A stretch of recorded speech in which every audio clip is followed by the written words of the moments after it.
Yeah, with the help of the Almighty, we have come here, Jewish people, some originally 8, 9 generations Palestinian, and from Canada, from England, and from the US, and we are here to deliver a message, a critical message, that Jews, because we are religious Jews, because we uphold the teachings of the Torah, that's the Jewish law, therefore we oppose entirely the existence of the state of Israel.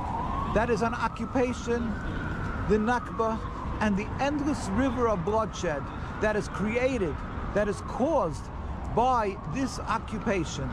Jews have been living together with Arabs, Muslims, for hundreds of years in Arab and Muslim lands, and in Palestine, which this picture is from.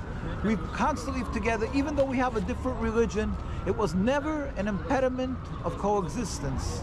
We lived in peace. Zionism is a recent creation. Judaism is the religion of 3,000 years. Zionism just started 100-odd years ago. It's a nationalism. It's a transformation from our religion to create a national state. Our rabbis all around the world opposed it. They pleaded. They met with the kings of Transjordan, of the other Arab leaders. They spoke with the United Nations and said, we furthermore wish to express our definite opposition to a Jewish state in any part of Palestine. This is in UN documents. 1947, the rabbis gave over to the United Nations. We've been massing and demonstrating in the tens and hundreds of thousands, Jews in Jerusalem, around the world, in America, in front of the White House, all the Jewish communities around the world that are true to Judaism adamantly opposes the occupation. We're not allowed to kill, steal, murder, oppress. We are furthermore not allowed to have a Jewish state, even in an uninhabited land. This Zionism, because they're occupying, has caused death and suffering of the Palestinian people. And this week, we have seen culmination, you can say, of how much bloodshed in days could happen, because they're the cause, the root cause, and we point our fingers at the tragic blood of hundreds of Jews, and that's just the following another link of the Palestinian bloodshed that was spilled, and now they're standing at the doors of Gaza, at the gates of Gaza en masse, over 300,000 troopers of Israel, and they're standing and they're throwing bombs on Gaza, and people are being murdered. There are almost 3,000 people murdered, or maybe more today, and maybe 10,000 already wounded. Our hearts cry as Jews with the Palestinian people, and we declare and speak to the world. We say, this is not the Jewish teaching, it's not Judaism, and it's not Jews who are true to the Torah. We cry and hurt with the Palestinian people. We plead with the world leaders, stop being conned by the Zionism and their vilification of the victims. The Palestinian people are being oppressed, and this is what the result is of oppression, of an illegal occupation of this Nakba. You want to bring an end to the suffering and bloodshed? You want to bring an end that the world should not become anti-Semitic? Stop the occupation, end this illegal, totally illegitimate Zionist state of Israel. They, the Zionist state of Israel, are the anti-Semites. They are the ones that cause bucket loads of hate of Jews and blood to pour. They are the ones that now want to put a band-aid on a hemorrhaging wound and have the world support them to further, God forbid, flatten Gaza. We cannot be silent. We cry with the world. Be just. God is just. God is compassionate. Let us stand together, pray to God for a speedy and peaceful removal of the impediment to peace, the Zionist state of Israel. Let us pray to God, and let us stand up with the people of Palestine and plead with the world leaders. Help us stop immediately this bloodshed, hate, and let us bring a free Palestine soon, where we can all live together in peace and harmony. The Jews together with the Muslims, and Jews can show our gratitude for all this good done to us. God help sooner nowadays. Thank you. Thank you. Welcome to the Gilchrist Experience. That's Rabbi Weiss, which Graham brought to the Gilchrist Experience. I mean, my calculator. How many years ago was that, Graham? Oh, more than maybe 10 years 15 ago. years ago. We had him at the house in 2000, what was that, 2004 Yeah. or 5? Yes, it's We're in been the a house. long while, more than 10 years. Yes. 15 more. All right, what do you think of that piece? Does that explain what happens in Israel today? Does that explain Netanyahu, the Zionists, which is comparison to Nazism? You're talking to me? Yeah. Oh, all right. There was an interesting statement that he made probably in the last minute and a half. He said that the Israelis were the anti-Semites. Yeah. Rabbi Weiss introduced me to a rabbi years ago who was in his 90s when I met him. And he lived in Palestine before the establishment of the State of Israel. He was one of the Orthodox rabbis who sent letters from Palestine to the United States and to the League of Nations, ultimately the United Nations, telling them that by setting up a state of Israel in Palestine, it would create multitudinous problems and bring about the advent of war. I spoke with that rabbi at a rally in Crown Heights on Eastern Parkway. And he said when the State of Israel was founded in 1947, he packed up, he left, and he never went back. In the early interviews that we had with Dovie Weiss, he spoke about Herzl, Yeah. the father of Zionism, Right. and how he wanted to push the Zionist agenda, which is not Judaism. Right. It is about an economic and military agenda. Nationalism. During the Second World War, he worked with the Nazis to Right. eradicate the Orthodox Jews who Right. were standing in the way of his agenda and his program. Herschel, do you not have any evidence of, is that in your history book? Theodore Herschel. Theodore, Theodore was Herschel. it Theodore? The, Theodore. yeah, Theodore Herschel. 1895. Within the 1800s, he died in 1904. 1904. He died in 1904. He spearheaded the Zionist movement, but what gave him power was the ongoing persecution in Europe, which then a lot of Jews did not buy into the Zionist movement, but because so many Jews were being persecuted, at the time there were about 11 million Jews in the world, but 7 million of them, scattered throughout the states and Europe. And so with the increased persecution, the option and theory of the Zionist movement became more popular. However, there were many that were against it because many Jews already lived in Jerusalem, right, with their Jewish and Christian counterparts. There's this narrative that all Palestinians are Arab. Many Palestinians are Christian, right? Right. Palestine or Palestinian is just ethnicity, it's not a religion. Right. And so they create this, it's the Muslims versus everyone else. And this is to trigger back to what it all started from, which was the Crusades, the Holy War. Right. And so this has been just revamped into some sort of Holy War situation. But I know I'm not going to say. They would have to act. yeah, Go so Theodore Herschel is the architect, right? The main person who pushed for the Zion movement. Who actually worked with the Nazis. So, as much as when we talk about the Zion movement and the purpose of it and why it gained so much steam, you have to look at the history of the region, right? We know that, I don't know if we know this, Israel is about the same size as the state of New Jersey, right? It's on the edge of the Mediterranean Sea. And when we look at the history of the region, we know that one of the most famous person to come out of that region, his name is Abraham, Father Abraham. And he has these two children, Ishmael and Isaac, right? And Jewish people gravitate to the story of Isaac, how their birthright to the land is through Isaac, while Arabs, We're having a problem with your sound. oh, Oh, you want to stop? All right, so we're just going to prepare ourselves for the next rolling. How's that? And we'll come back to talk about Israel. You just went off.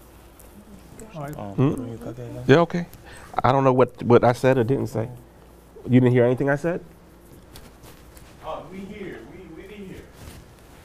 I was hearing you. Oh, okay. Well, obviously his mic is Mic check, mic check. mic check. Can you hear him now?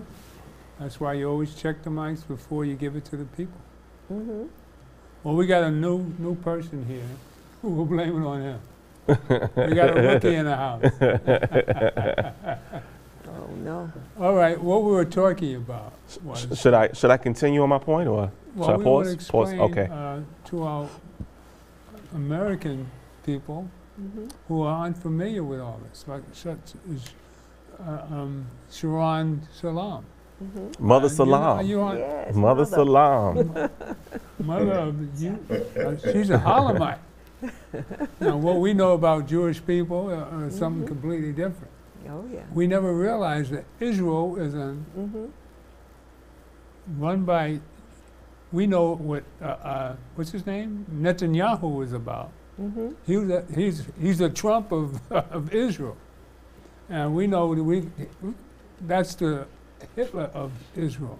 Then we find out he's a Zionist, and he doesn't belong there, according to Rabbi Weiss. That the Jews don't have a religious right to be in Israel.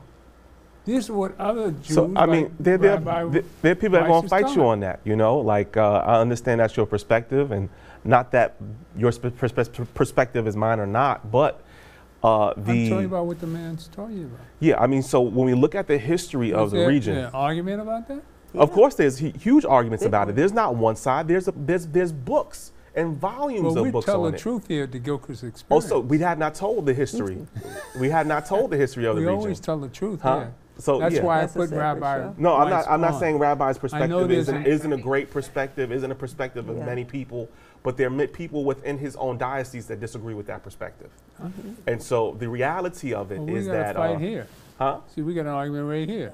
So no, I'm not saying that his I was perspective. trying to get somebody else's Okay, opinion. go ahead. Let's. I'm sorry. Let me be quiet here. No, you got the right view. Huh? You got the right I view. got the right view. Okay. Yes. All right. Mother's gonna back me up. Mother Salam. That's right. Okay. Well, since she agrees with it, I guess you can speak some more. So what do you think? No, I was just saying that As there are an multiple American, perspective. There are many All I'm perspectives. doing yeah. is presenting And other so ideas. yeah, Right. the history Yeah. is what's important to allow the audience to make their understanding whether Theodore Herschel was as we say, Hitler, or if Netanyahu's a Hitler, or if Trump is a Hitler, or Biden's a Hitler, right? We could all put a lot of people in that sort of, we could bind many people into that title. But when we're talking about specifically the history of the region, many people have different views. Now, what's the history of the region? The history of the region is that the land of Canaan, right, biblically, religiously, a lot of people don't subscribe to religion, was promised to a man by the name of Abraham, right? That Abraham's descendants will inhabit the land. Now, many people don't care for Christianity or care for Islam or Judaism, Right. but most of the world is of these three religions, right? And we know that out of the We're family. huh? We're family. We're family to a certain all degree. God's children. Right, Hindus and Buddhists and others would disagree, but No, they're family because too. the world powers subscribe to these religions, it becomes the apex of the Crusades. We are just experiencing another diocese, another trial, another level to the Crusades Well, that started so many thousands of We'll years have ago. to get back to you. Okay. Because Graham has a limit Okay, because you were late, and so okay. we have to let Graham have his say before he has to leave. We've got 11 minutes for you, Graham. Yeah, I won't take 11 minutes. The history of Judaism in Europe is not the history of the Israelites of Canaan and Palestine. The Israelites are Semitic people. Jews are not Semitic people. They are people who have adopted the faith of the Israelites after being proselytized by rabbis who left Palestine in the 8th century A.D. And that was as the First Crusades were ramping up. The Spanish soldiers out of Cordoba going into Palestine to fight with the Muslims coming out of Palestine to go back to Spain to fight with the Christians. Both of them crossed a land that is commonly known as Western Russia. It was the land of the Tsars. And each group in passing through spoke with these people about their mission. And the Tsars noticed that they were talking about the same people, Abraham, Moses, Isaac. And they said, if you all are connected to the same people, why are you fighting? But they couldn't get a good answer for that. Ultimately, in the 8th century, there were rabbis out of Palestine coming through who also mentioned the same people, but were not fighting with anyone. And they adopted the faith of the Israelites. Over the next 800 years, they're known in Europe as Jews. Right. When King James is translating the scriptures into the common text, the term Jew is entered into the text. Abraham is the father of the Israelites. There are no Jews in the biblical text. That's it. There aren't. Make it plain, Jay. My grandmother came to this country 110 years ago, my matrilineal grandmother. She became a citizen of the United States. But she never had the rights that I had being born here. When Moses left Egypt, he left not only with the Israelites, he brought Egyptians with him. And that was very symbolic because Moses was a forerunner of Christ. He was to exemplify what Christ was going to do many years later. He came for the house of David, he came for the Israelites, but he also saved the Gentiles. He even took a second wife who was Ethiopian. And his sister railed against him for it, not because this sunburnt woman was black. They were all black. It was because she was not of the house of David. Make the and point. She was stricken with a disease. And Moses had to intercede, and God cured her of the disease. So when we talk about this land, Abdul Gayman Nasser said after the 6 Days War in 1967, how is it that you left here black and you come back white? This is why the rabbis in Palestine did not want this land to be taken and a country established because they knew it was going to present problems. These Jewish rabbis were living in Palestine, living in peace with Palestinians, with Muslims, with Arabs. And the rabbi told me they live next door to each other. They raised their children together. They babysat for each other. They said setting up this country, quote unquote, called Israel, and that was the United States, Great Britain, and the United Nations, stripped people of the land. And unfortunately, there's a lot of racism in Israel against people of color. And the Israelites living there who have come in from Africa are treated with disdain, and they live in an area called Dimona. It's next to a toxic waste dump. There's a lot of racism in Israel against Semitic people. Europeans are not Semitic. That's right. And the dress code of the Orthodox Jews, and I asked Rabbi Weiss about it, why do you wear all this black clothing? He said that is the dress code of the rabbis from Poland in the 1880s. There's no biblical tie. There's no religious connection even. It is a traditional code of dress that they wear. Well, what I'm going to do, Graham, is that the Hebrew that we know is Dr. Ben, born in Ethiopia of a Puerto Rican mother. Did you know about Dr. Ben? You know, learning from my elders. Yes, I've heard of Dr. Ben. And he was another friend. Now, we never mentioned how we met Dr. Rabbi Weiss 15 years ago. You met him in Brooklyn. One of his congregants walked into my office, and we had an hour conversation because the young man, he believed that he was entitled to certain things. And we had a heart-to-heart conversation. And I had to let him know why he was not entitled to a special deal, because he and I had no personal relationship. But it was very presumptive of him to tell me that he wanted a special deal. And we got into the blessings of Abraham. It's funny, the privileges that, I guess, supremacy, and all the bamboozle, the lies that we've been told. And this was a personal experience between, we had Rabbi Weiss to my house when I was doing the house. Beverly remembers that well. And so she saw this piece that I showed. She said, well, we had him in the house here 15 years ago. And he was amazed at the coloring in the house. He told us how warm the place looked. And we have another person that I want you to run item 2, Dr. Benz, which Salam knew well. And he's born in Ethiopia, which is my homeland. So run item 2, and we'll get back. I have to go. God bless. Okay. It's the strangest thing in the world to me. I was that telling to the be, officers as you the said? truth, and they took my words and they twisted it. I said, I'm gonna go to the cops, and I'm gonna tell them what I saw, and I'll be home before my mom gets back. And I came home 7 years later. My name is Yusef Salam. I'm one of the Central Park Five.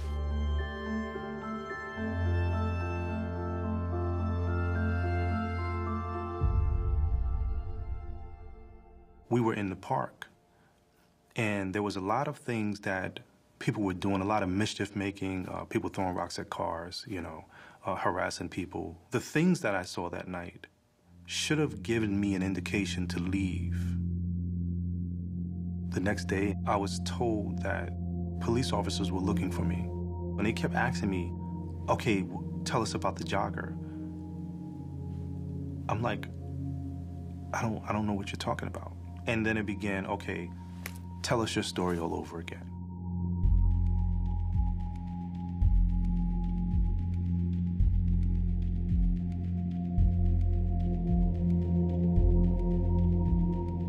There were over 400 articles written, and all of these articles were pulling apart our lives. Donald Trump took out full-page ads in New York City's newspapers calling for the reinstatement of the death penalty, specifically for our case. In my trial, they said Yusef Salam doesn't have a written or videotaped confession, but the others do. This is what some of the others has said about his involvement. And as a result of that, I was convicted. They sent me up to a place called Harlem Valley. We were there for a crime that we didn't commit. And you know, here we were looking at officers. They looked like bodybuilders. Some of them had tattoos of black and brown babies with nooses around their necks, on their arms. It was almost like a signal, like I'm not gonna tell you how bad it's gonna be. Just look at my tattoos. You know, get out of line and we will bury you up here.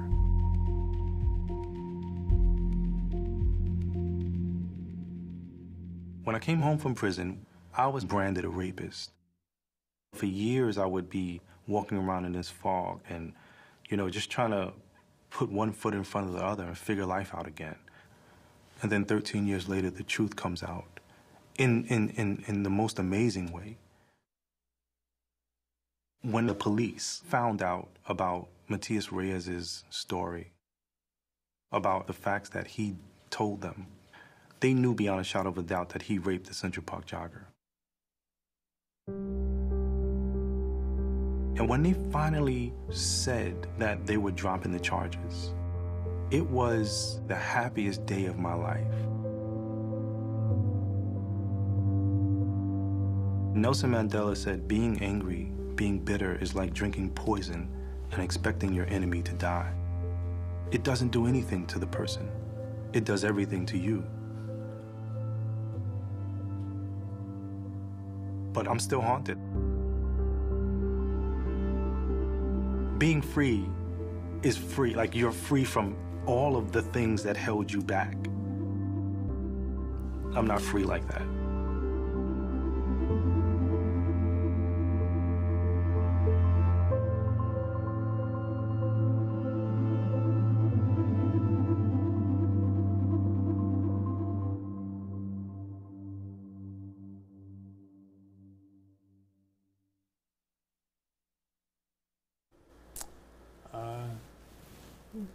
Here's another empathy moment when you pick up that energy of Yusuf. He's one of the more amazing people I've met in life, you know, to watch him, what he went through, and we can see that he's a product of your womb because of your energy. You're the producer of this human. You're the mother of Yusuf. And I lived, I watched it happen, but you can feel it. And as a result of all that pain, he came out a decent human being, because he was that in the beginning. But see, this trauma that happens to us as black people, the abuse that we get, we learn from our experiences how to deal with it, no matter how strong it comes. But we need a backup. But he had a mother like you that went to see him as often as you could, and tell what you see about the accomplishment of him now. What, some 35 years later? He's running for councilman. Yes, he is. All right? So this is the power of God. I mean, this is experiencing God's blessing. It truly is. I watched it happen. Tell us your story.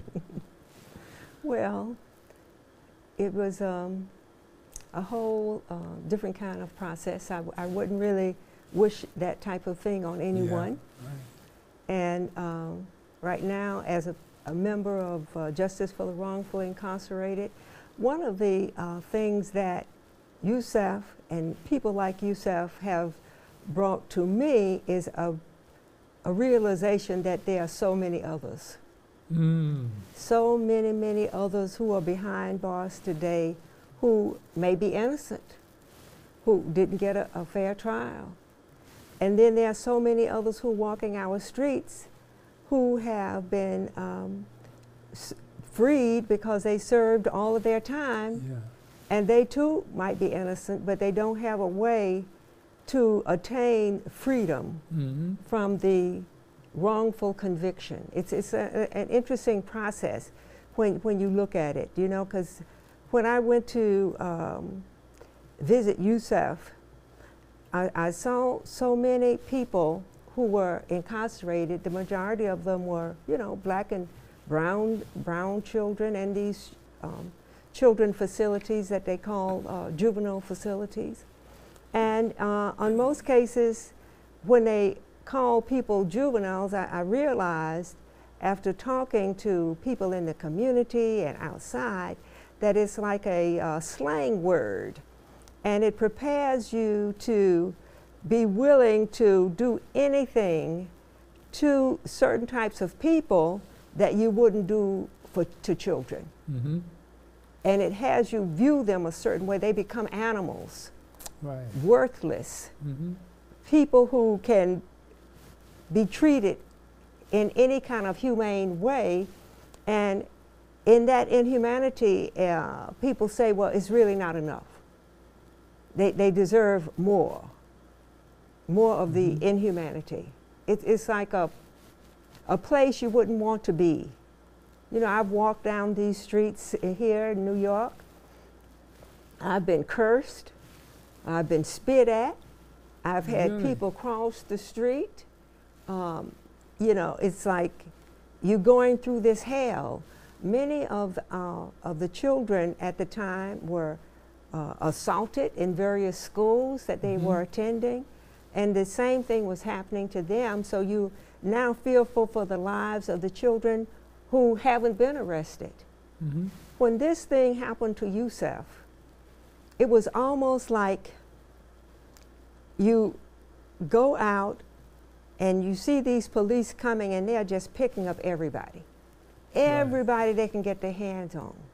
And it doesn't matter if you were there, if you weren't there. All that matters is that you are black, you are brown. right. That's all that matters. And if they could get you without a parent present, then they can work on getting you to say anything. And this is what happened in Yusef's case and in the case of many of the other children that were there, because there were hundreds of children that were brought in for questioning. And some of them were saved, you know, and it was just through, let's say, the grace of God that those children were able to walk away. Right. And it ended up being the 5. Because before there were the 5, there was the 6, there was the 7, there was the 8, there was, you know, so many more. Right. But it was one that started us, me in particularly, on this journey of help, of trying to be of some sort of service in the communities that we walk in, seeing this. Because I also saw that a number of the people who were incarcerated had come from various institutions that were places that were gearing our children to be incarcerated, from the public school system, from ACS at that time it was called. ACS, oh God. Where you see so many people who are incarcerated who have been in foster care. And if you go to the adult facilities, you see them there. You know, it should be a crime that children in grades, 3, 4, are educated in such a way that the institutions who decide how to build prisons and who's going to be incarcerated can decide at that point whether or not your child is worthy of the jail. Yeah. And as things changed within these particular systems, other laws were put in place to make sure that people who were incarcerated had less and less of a full potential of reaching their own goals. You know, they talk about recidivism. And with recidivism, they put in something called 3 strikes and you're out. Yeah. So if on your 3rd strike you happen to be hungry and you pick up an apple that you haven't paid for and you eat it, you could go to jail for life. Right. Just for that.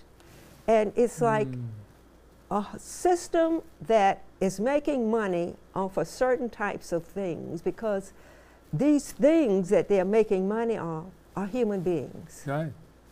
And as they make this money off of these human beings, you look at the numbers of people who are incarcerated today and in those days and to be incarcerated in the future. The prisons make more money off of incarceration than people who are in Harvard. They're making more money. So it's worth it to keep these doors open instead of closing them up. It's worth it to make sure that when people come out of the prisons, that the avenues to success are very limited. So it makes them, let's say, in a way, have to commit crime. Yeah. You know, you want to come out and you want to do better. You want to have a good life. You want to move forward with your life, whether you've committed the crime or you haven't. You want to be able to flourish. But that flourishing is on hold if you're restricted from certain jobs, That's or it. from certain housing, or certain opportunities. You know, we have people who are coming out of jail don't have nowhere to stay. We're all a product of our environment. That's right. That's right. If your whole imagery of life is stealing, robbing, Well, and knock another man down, that's what you become. it might not necessarily be your whole piece of life, stealing, robbing, knocking another person down. It could be something that you've learned in prison. Ah, yeah. You know what I'm saying? Yeah. So you might not be the kind of person who's used to this type of thing, but you see it happening and you realize that that's the only way you are going to survive. That's right. Is that you have to be tough. Mm-hmm. You know, because when you look at one of the young fellas that was incarcerated, like even Yusef was assaulted when he was incarcerated. He still has a scar on his face regarding that. Then you look at Corey Rice, and he was raped and beat up on all the, it seemed like all the time. You know what I'm saying? It's like, how do you live through that if you are not able to fight? And then you don't have the skills. There's no money put into how you're going to come back into the community. That's the problem.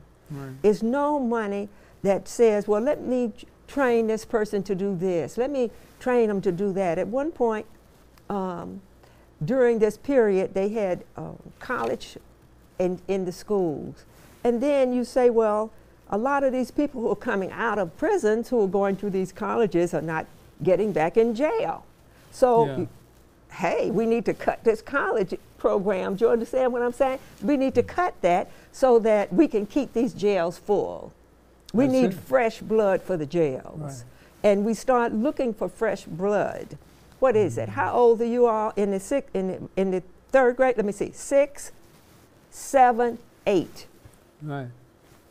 You know, 8, 9 years old, you're deciding where they're going to be. So You know, they think claim crime is down. So you think this is a planned genocide? The way they teach our kids and the exposure we get to our history.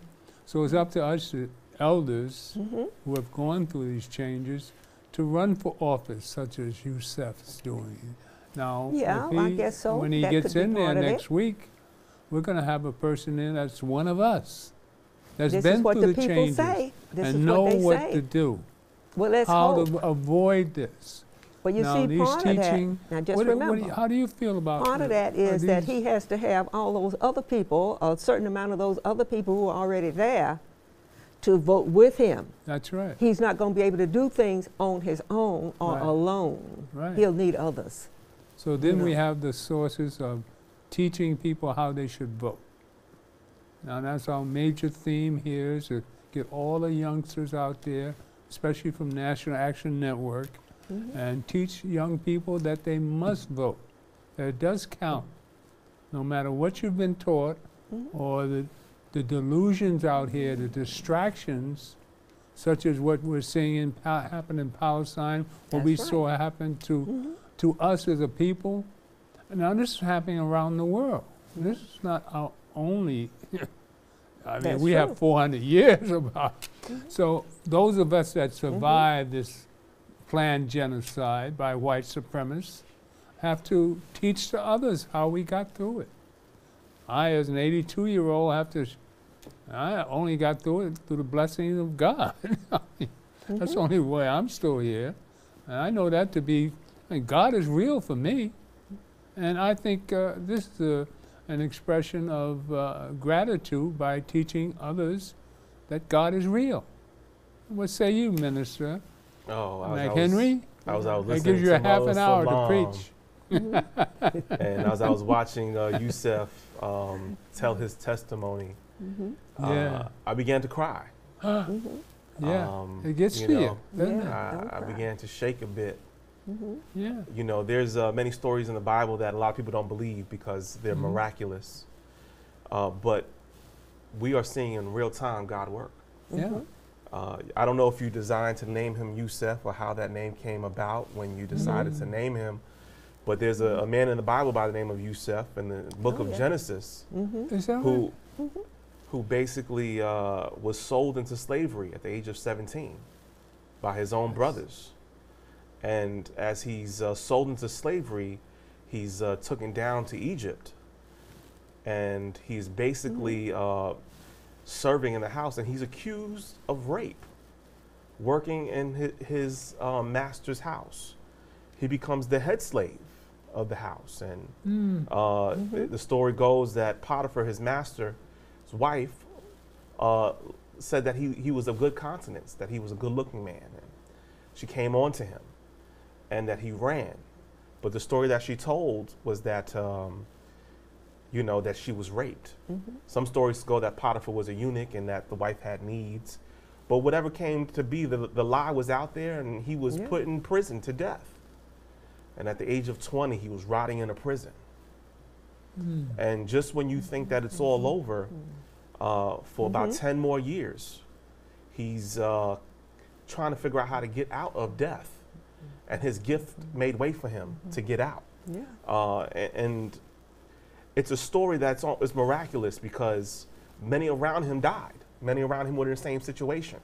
And he was preaching hope, and he was telling people the truth while he was there. But when he got out at the age of 28, 30 years old, he gets elected to be the vice president to the Pharaoh. And seeing Yusuf's story, we're seeing it all over again. We saw where Mandela come out of prison and become president. And the reality is that we as a people are and have been in danger since the inception of this country.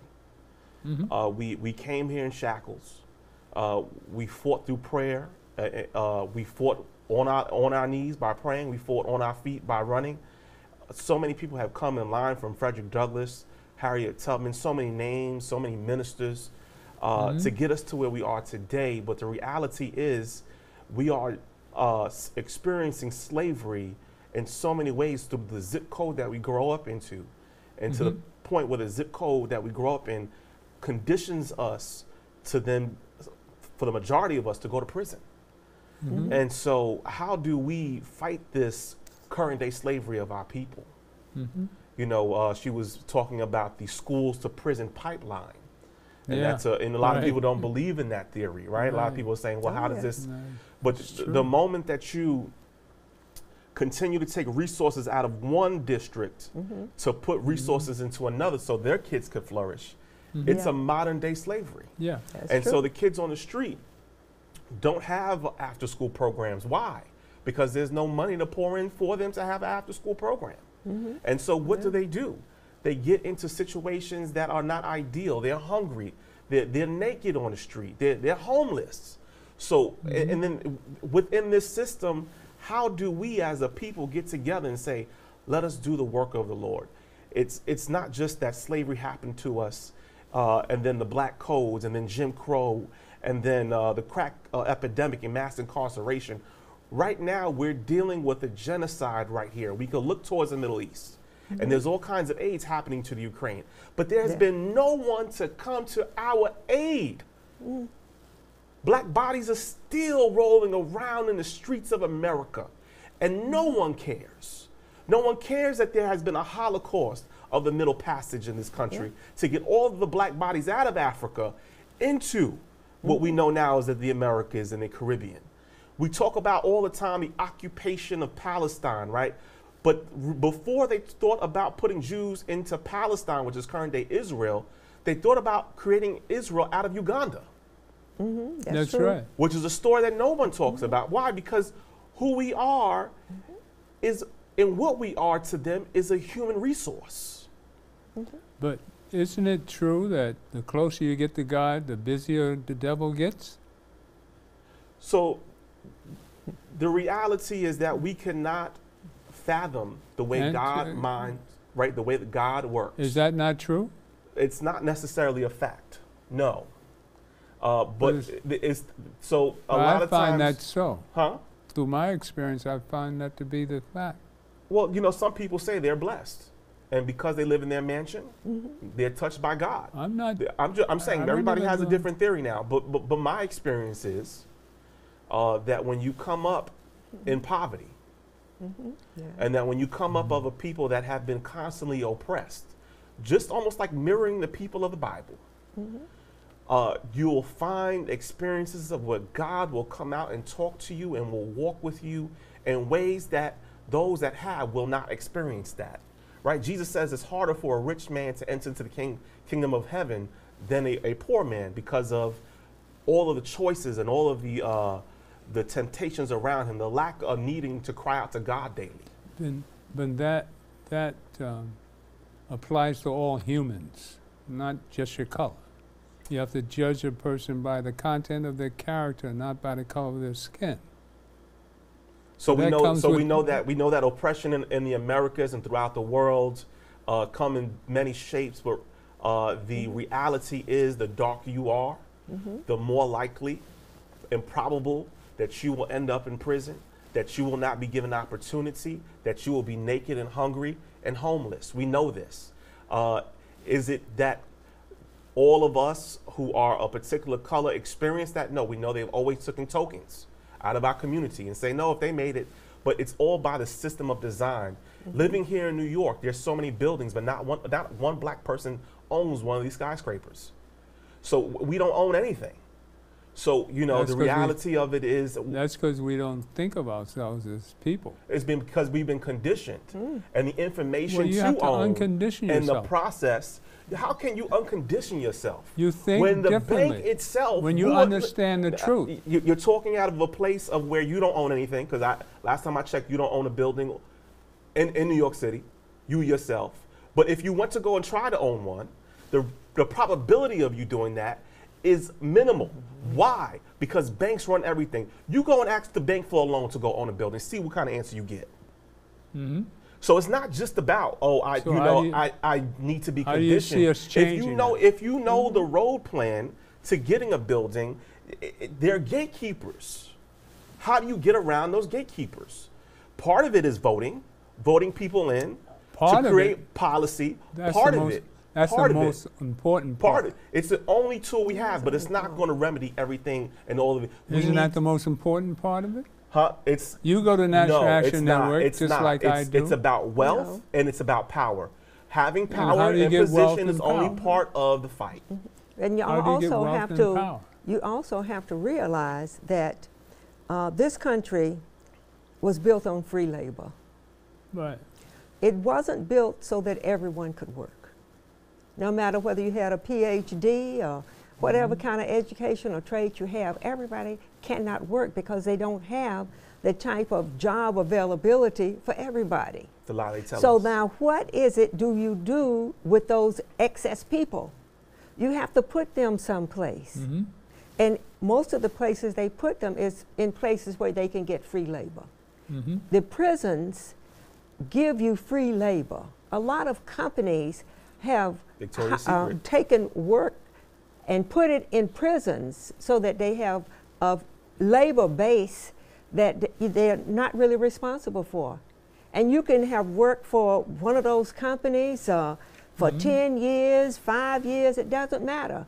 When you come out of prison, you can't go across the street and say, listen, I worked in your company while I was in prison. Will you give me a job? And you can't do that and expect to get that job because you've been working in prison.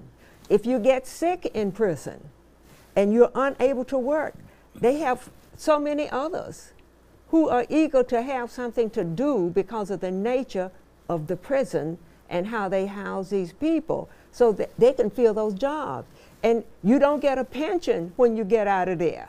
You don't get retirement. You don't get anything but a start over and whatever you have in your pocket. This is how this system works. We've seen people that overcome this struggle. We've seen a Yeah. lot of survivors of the planned genocide. That's the right. 400 years of slave mentality, and mental slavery is the worst disease. I don't. Look, I don't. I haven't 70% of finished. okay. Let me I'm sorry. finish my point. Go ahead. Now, we've discussed the problems. What's the solution? Now give me a solution to all this. The solution might be partly what you're saying when you talk about this mental thing. Mm-hmm. And I'm going to give you an example of what I mean, because I Okay. want you to understand this. Yeah. I went to Guinea. I was walking Oh, around man. one of the streets, Mm-hmm. and I walked in this line of street stores Mm-hmm. that were like outside, people just selling their wares on the street, Yeah. right? And there was a place that was selling dolls, lovely, sweet-looking dolls. Mhm. You know what I'm saying? And I looked at the dolls, and I said, wow, it's not a black doll in the group. I'm in And a this is black Africa. country. This I'm is in a black Africa. country. Listen, I'm in a black country, that's the brainwash. but I didn't see the black doll. And so you ask now, how does it start?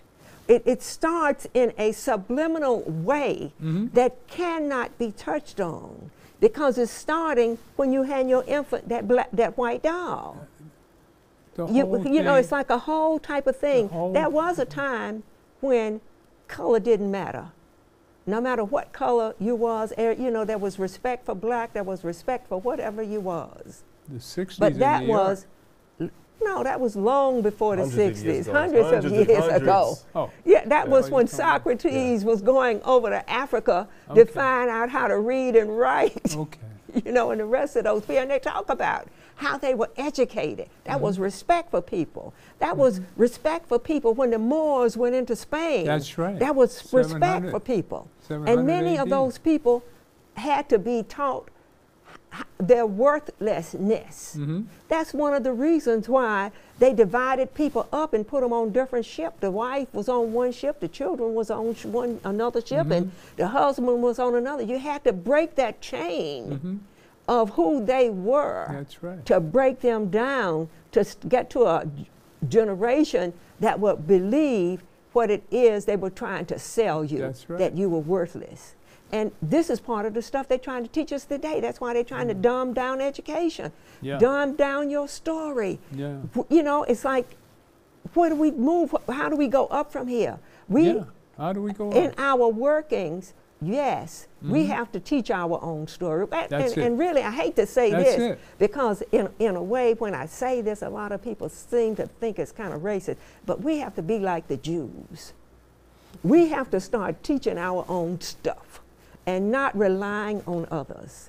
So and when we do That's- that, maybe we can raise our people up. But That's that it. still doesn't create the avenue that's needed for us to prosper as a Well, whole. Let me show one more item. This is Dr. Ben. Mm-hmm. Now, he was born in Ethiopia, came Yeah. to New York in 1938 Mm-hmm. with a Puerto Rican mother. It's So all right. run that number 3 item, and we'll get back to, Dr. I want Ben. solutions. You the want solution You want solutions? solutions. It's Let's to go back teach to your our, beginnings where you talked about your first book and you were in Puerto Rico, and you showed us a picture of your mother, Yeah. which is surprising. It's, I had it on tape, but My mother is, as you know, my mother is Tulia, and the family call her Tulia, and most people know her as Julia. And she is was somewhat light skinned, right, and my very mo- light, matter of fact. Yeah, my mother's family is in Puerto Rico, and they are very light. She was, many times she had been told I could go to places that she was with me and I couldn't go in. And she refused to go in. We're talking about the what year are we talking about? See if we can pull Up that to in the 40s and so Could you forth. try that, Victor? I would be unable to Look, Victor, could- go with my mother different places. And that was my mother. And this is what That's year? about 40 something, 50. That picture was done. She had come to a conference in Philadelphia, and her girlfriend Can you took the get that picture of her. And so when she Yeah, died, there you go. the girlfriend gave me that picture. But my father and mother weren't allowed to take pictures. And your And father was... she doesn't know I have that picture. Okay. That is a picture I kind of was told I am not allowed to have pictures. Now, what was it like with a fair-skinned mother, and your father was Extremely dark, much darker than I. and you're in between the two? Yeah, yeah. Well, they say, you know, sometimes There were 7 of us, 7 children. My mother had 7 children. 7 kids. 7 children. I was the mid kid. Okay. I was the 4th kid. 3 boys died before me, and 3 girls died after me, and I lived. None of them came more than 3 years old. Is that right? There was my mother was a midwife, so you figure she would know, but there was crib death. A lot of children died from crib death, and they never knew what it was. Okay. So you're the lucky one. They didn't expect me to live. Okay. So how was that when you came to America? When I came to America in 1938 to be with my uncle was the man who brought the number system to the United States. He and Pompey, Alex Pompey, used to be the baseball head of the Cuban of the African American Negro, they used to call Negro League. And my uncle came here then, and my uncle became the number man. Caspar Hussein, who also was a co-owner